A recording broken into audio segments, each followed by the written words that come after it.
In case if the Android device screen is blank, but if it is on, then what you do is let the battery of your Android device drain out completely, then recharge your Android device. So once it is fully recharged, you need to hard reset your Android device.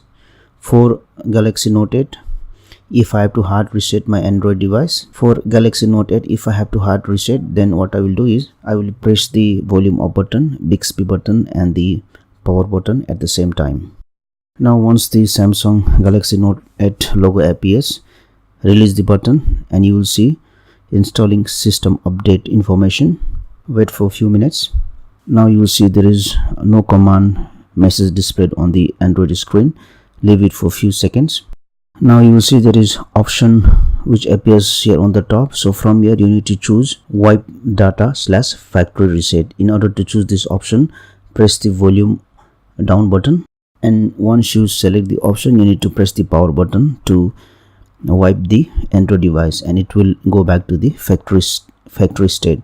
So once it is wiped out completely, then your Android device will start and you should see the screen back on the Android device. Thank you for watching this video. Please like and share this video if you found it helpful.